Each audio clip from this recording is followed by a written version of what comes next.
তো লাস্ট এপিসোডে আমরা দেখছিলাম একটা বিশাল বড় কাইজু অকারণদের উপরে অ্যাটাক করে দেয়। এপিসোডের শুরুতেই আমরা দেখতে পারি এই কাইজুর আওয়াজ আয়রাও দূর থেকে শুনতে পারে। তখনই সেইখানে জিজি দৌড়ায় আসে আর আয়রাকে জিজ্ঞাসা করে যে আমি কিছু করছি কিনা, হঠাৎ করে সবাই গায়েব হয়ে গেছে। তো আয়রা বলে যে এইটাতে তোমার দোষ নাই, চলো আগে মোমোদের খুঁজে বের করি। ওরা মোমোকে খোঁজার জন্য আগাইতে যায়, তখনই দেখতে পারে যে মোমোরা উল্টো ওদের দিকেই দৌড়ায় আসতেছে আর মোমো চিল্লাইতে শুরু করে কাইজু ভাগ এইখানতে।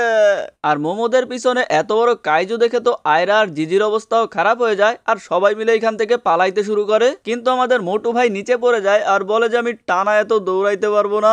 এর মধ্যে সেই কাইজু মোটু ভাইকে প্রায় পিষেই ফেলতেছিল, তখনই আয়রা আর মোমো গাড়ি দিয়ে কাইজুর উপরে অ্যাটাক করে দেয় আর এই সুযোগে অকারণ ভাই গিয়ে মোটু ভাইকে নিয়ে আসে। এরপর মোমো জিজিকে বলে যে এই মোটুরে নিয়ে এখান থেকে পালাও। আয়রা বলে যে আমি লিডার, আমি অর্ডার দিব, ইন্দ্রজি এটারে এখান থেকে নিয়ে যাও। জিজি বলে যে ওকে। এরপরে মোমো বলে যে সবাই আমাদের বাসায় আবার রিগ্রুপ হবো। এরপরে জিজি এখান থেকে পালাইতে শুরু করে আর আয়রা নিজের চুলের সাহায্যে কাইজুর উপরে অ্যাটাক করে দেয়। তবে এইটাতে কাইজুর কিছুই হয় না। মোমো বলে যে এর আগে যখন ও ছোট ছিল তখন ওর কাছে ইনভিজিবল আর স্পিডের পাওয়ার ছিল, বাট এখন যখন বড় হয়ে গেছে তার মানে কাইজু এখন স্ট্রং হয়ে গেছে। এরপর আয়রা নিজের চুল দিয়ে কাইজুর চোখ বেঁধে ফেলে আর ওকে টেনে নিচে ফেলে দেওয়ার চেষ্টা করে, কিন্তু কাইজু নিজের ব্যালেন্স করে ফেলে। এরপর নিজের দুইটা শিংয়ের সাহায্যে ইলেকট্রিসিটির মাধ্যমে চারদিকে অ্যাটাক করতে শুরু করে। এরা বুঝতে পারতেছিল না যে এই কাইজুর কাছে এই টাইপেরও পাওয়ার আছে। অকারণ বলে যে এইটা স্পেস কাইজু। এর মধ্যে কাইজু আবারও জোরে চিল্লাইতে শুরু করে আর আয়রা নিজের চুলের সাহায্যে একটা গাড়ি উঠায় সেইটা দিয়ে কাইজুর উপরে অ্যাটাক করে দেয়।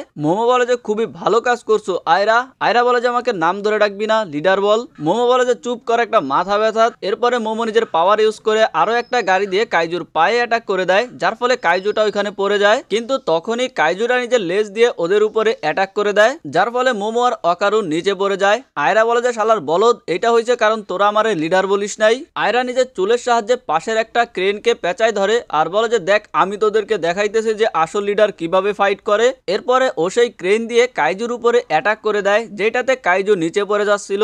আয়রা বলে যে এইভাবে হচ্ছে একজন লিডার ফাইট করে। তখনই মোমো বলে যে পিছনে দেখ, আর এর মধ্যে সেই কাইজুটা আয়রাকে ধরে ফেলে। তো মোমো আয়রাকে বাঁচানোর জন্য পাশে থাকা বিলবোর্ড গুলো দিয়ে কাইজুর উপরে অ্যাটাক করতে শুরু করে আর এই সুযোগে আয়রা নিজের পাওয়ার ইউজ করে কাইজুর হাত থেকে ছুটে যায়। কিন্তু এরপর বলে যে ও আর মোমোরে কোনো হেল্প করবে না। মোমো বলে যে তুই নিজের লিডার কইস, লিডার তো টিম ওয়ার্ক করে। এইটা শুনে আয়রা আবারও সাহায্য করার জন্য রাজি হয়ে যায়। এরপরে কাইজুটা আশেপাশে সব বিল্ডিং গুলো ভাঙতে শুরু করে আর এইটার ফলে যা হয় তা হচ্ছে চারদিকে ধোয়া ধোয়া হয়ে যায়। আমরা দেখতে পারি কাইজুটা আবারও ইলেকট্রিক অ্যাটাক করার জন্য রেডি হচ্ছে, বাট চারদিকে যেহেতু ধুলা হয়ে গেছিল তাই কার উপরে এক্স্যাক্টলি অ্যাটাক করতেছে সেটা বোঝা যাচ্ছিল না। আর কাইজুর অ্যাটাক সরাসরি গিয়ে মোমো আর অকারণের লাগে, যার ফলে ওরা দুইজন নিচে পড়ে যায় আর অকারণ নিজের হিউম্যান ফর্মে চলে আসে। কাইজুটা আবারও ওদের উপরে অ্যাটাক করে দেয়, কিন্তু মোমো নিজের পাওয়ার ইউজ করে সেটাকে ঠেকিয়ে দেয়। অকারণ বলে যে এটা নিশ্চয়ই কোনো ডাইনোসরের বংশধর যেটা স্পেসে সার্ভাইভ করার কারণে ইভলভ হয়ে এরকম হয়ে গেছে,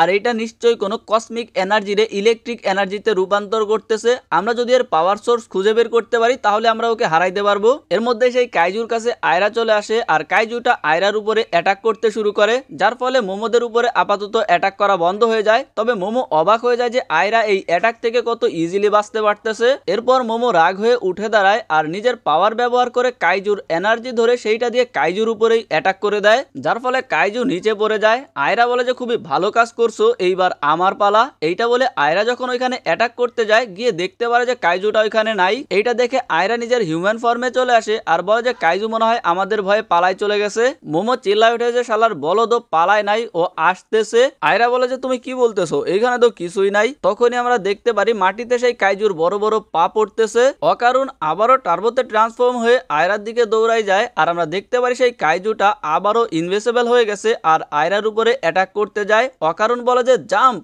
আর আয়রা ওইখান থেকে জাম্প করে আর অ্যাটাক থেকে বেঁচে যায়। আয়রা বুঝতে পারতেছিল না কি হচ্ছে। অকারণ বলে যে নিজের গার্ড ডাউন করো না, এটা ইনভিজিবল হয়ে গেছে, তুমি দেখতে পারবা না। এটা শুনে আয়রা আবারও ট্রান্সফর্ম হয়ে যায়, কিন্তু তখনই সেই কাইজু ইলেকট্রিক দিয়ে ওর উপরে অ্যাটাক করে দেয়। এরপরে মাথা দিয়েও গুতা মেরে দেয়। এটা দেখে মোমো চিল্লায় ওঠে যে আয়রার হয়তো বা দা ইন্ড হয়ে গেছে আর কাইজুটা আবারও জোরে চিল্লাইতে শুরু করে। অন্যদিকে আমরা দেখতে পারি জিজি আমাদের মোটু ভাইকে নিয়ে দৌড়াইতেছিল। মোটু ভাই তো বুঝতে পারতেছিল না যে কি হইতেছে। তখন জিজি বলে যে তোমার ঘাম আমার থেকে দূরে রাখো। যেটা শুনে আমাদের মোটু ভাই ভাবে যে আমার মতন একটা হ্যান্ডসাম ছেলেরেও অপমান করলো, আরো বালপাকনামি করে নিজের ঘাম জিজির সঙ্গে লাগিয়ে দেয়, যার ফলে জিজির ভিতর থেকে ইভেল আইস বের হয়ে আসতে যায়। কিন্তু জিজি নিজের স্পিরিচুয়াল পাওয়ার কন্ট্রোল করে ইভিল আইসের আশা আটকে দেয় আর বলে যে বাইচে গেছে, কিন্তু এইরকমটা আর কইরো না। এইটা বলার সাথে সাথেই আমাদের মোটু ভাই এমন জোরে মাথা ঝাড়ি দেয় যে সব ঘাম গিয়ে আবারও জিজির উপরে পড়ে। সাথে সাথে ইভিল আইস বের হয়ে আসে আর বলে যে তুই কে, তোর কি মরার ইচ্ছা হইছে? আমাদের মোটু ভাই তো ভয় পেয়ে যায় যে তোমার চেহারা এরকম চেঞ্জ হয়ে গেছে কেন। জিজি ওর কাছে থাকা ব্যাগটা জোরে ছুঁড়ে মারে আর বলে যে তুই আমার সামনে কেন দাঁড়ায় আছিস। এরপর জিজি এইখান থেকে চলে যাইতে শুরু করে, যেটাতে আমাদের মোটু ভাই বলে যে তুমি আমাকে রেখে চলে যাচ্ছ, মোমো এসেকে বলে দিলে তোমার খবর আছে। এইটা শুনে ইভিল আইস ওর কাছে জিজ্ঞাসা করে যে মোমো কোথায়, যেটাতে মোটু ভাই বলে যে কি তুমি কি ভুলে গেছো, মোমো আমাদেরকে ওদের বাসায় দেখা করতে বলছে। এইটা শুনে ইভিল আইস ভাবে যে আজকে মনে হয় আমার তাইলে ফাইট করার দিন, আরো খুশি হয়ে মোমোর বাসার দিকে দৌড়াইতে শুরু করে। অন্যদিকে আমরা দেখতে পারি আয়রার অবস্থা খুবই খারাপ আর কাইজুটা আয়রাকে ফাইনাল হিট করার জন্য রেডি হচ্ছিল আর অকারুন বলে ফুল থ্রোটাল। আর আমরা দেখতে পারি অকারুন ফুল থ্রোটাল মোডে গিয়ে আয়রাকে নিয়ে উপরের দিকে উঠে যায়। তবে উপরে গিয়েই অকারুন আবারও হিউম্যান ফর্মে চলে আসে আর ওরা দুইজনে নিচে পড়তে শুরু করে। মোমো নিজের পাওয়ার ব্যবহার করে দুইজনকে ধরে ফেলে, কিন্তু কাইজুটা ওদেরকে মশার মতন থাপ্পড় মেরে দেয় আর ওইটা থেকে ওরা কোনো মতে বেঁচে যায়। কাইজুটা আবারও ওদেরকে থাপ্পড় দেওয়ার চেষ্টা করে, ঠিক তখনই এসে ইভিল আইসের মারা সেই ব্যাগটা কাইজুর লাগে আর কাইজু নিচে পড়ে যায়। এই সুযোগে মোমো নিজের পাওয়ার ব্যবহার করে অকারণ আর আয়রাকে নিয়ে এইখান থেকে স্পাইডারম্যানের মতন হয়ে পালাইতে শুরু করে। এন্ড ফাইনালি ওরা নিজেদের বাসায় চলে আসে, যেখানে আসার পরে মোমো বলে যে এইখানে ব্যারিয়ার দিয়ে আছে, তার মানে এইখানে আর কোনো সমস্যা হবে না। এদিকে অকারণ দেখে যে আয়রা ওকে জড়াই ধরে রাখছে কিন্তু কোনো কথা বলতেছে না, আরো টেনশনে পড়ে যায় যে আয়রার কিছু হইল কিনা। কিন্তু মোমো খেয়াল করে যে আয়রা তো অকারণকে জড়াই ধরে ফিলিংস নিতেছিল। মোমো টান দিয়ে দুইজনকে আলাদা করে ফেলে আর আয়রা আর মোমোর মধ্যে আবারও ঝামেলা শুরু হয়ে যায়। এর মধ্যেই সেইখানে ইভিল আইস এসে বলে যে ও তুমি চলে আসছো, আমি এখানে অপেক্ষা করতেছিলাম, চলো ফাইট করি। অকারণ বলে যে না আজকে ফাইট করার দিন না। মোমো বলে যে হ্যাঁ আজকে তোমাদের ফাইট ডে না।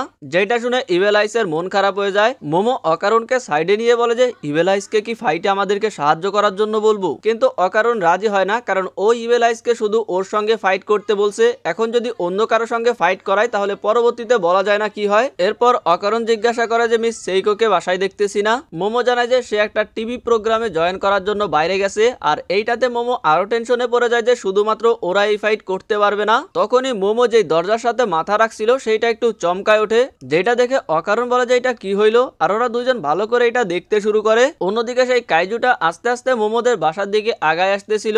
এইটা দেখে আমাদের মোটু ভাই চিল্লায় ওঠে যে ওইটাই দিকে আসতেছে আর সবাই অনেক ভয় পেয়ে যায় যে ওরা এখন কি করবে। কাইজুটা মোমোদের বাসার অনেক কাছাকাছি চলে আসছিল আর আমাদের মোটু ভাই ভাবতেছিল আমি কি স্বপ্নে দেখতেছি কিনা। তখনই অকারণ দেয়াল থেকে একটা টুকরো বের করে আর মোমোকে ডাক দেয় যে এইটা তো ন্যানো স্কিন দিয়ে তৈরি, মানে এইটা আমি যেরকমটা বলছিলাম যে এটা ইমেজিনের মাধ্যমে হচ্ছে ওরা এটার একটা শেপ দিতে পারে। সো অকারণ ভাবে যে এইটা দিয়ে ওরা হয়তোবা কিছু একটা করতে পারবে। এরপরে ওরা সবাই ঘরের ভিতরে চলে আসে, তবে ওরা কি করবে সেটা বুঝতে পারতেছিল না। এদিকে আমাদের ইভিল আইস ভাই দুঃখের টেবিলের তলে ঢুকে গেছিল। অকারণ প্ল্যান বলে যে এই ঘরটা যেহেতু ন্যানো স্কিন দিয়ে তৈরি, তো এই সম্পূর্ণ ঘরটাকে একটা ন্যানো স্কিন ইমেজিন করো, তারপরে এটারে আমরা একটা শেপ দিব। অকারণ কিছু একটা করার চেষ্টা করতেছিল আর সম্পূর্ণ ঘরটা পুরো রাবারের মতন হয়ে যায় আর দোলাদলি করতে শুরু করে।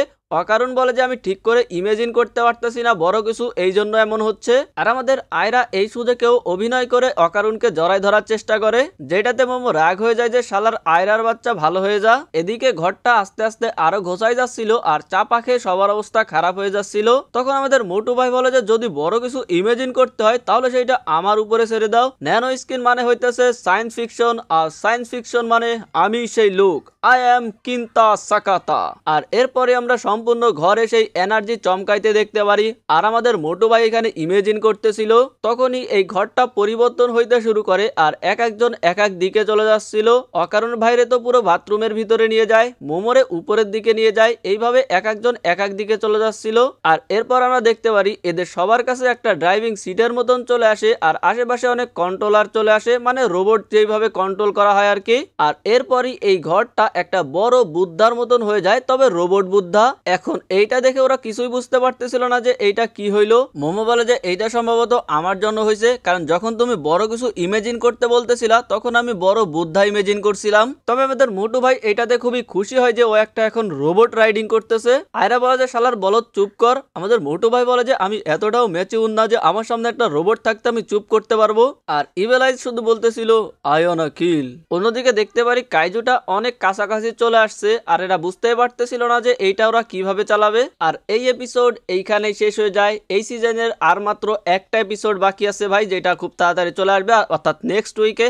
তো ভালো থাকো সবাই, সুস্থ থাকো। আর এই ভিডিওটা একটু সমস্যা মনে হইতে পারে তোমাদের, অনেক তাড়াতাড়ি বানাইছি। সো তারপরও যদি তোমাদের ভালো লাগে, তোমাদের যেটা দায়িত্ব পালন করতে কেউ অবহেলা করো না, লাইক করে দাও ভাই, সাবস্ক্রাইব করে দাও যদি প্রথমবার এসে থাকো। আজকের মতন এ পর্যন্ত, ভালো থাকো, বাই বাই।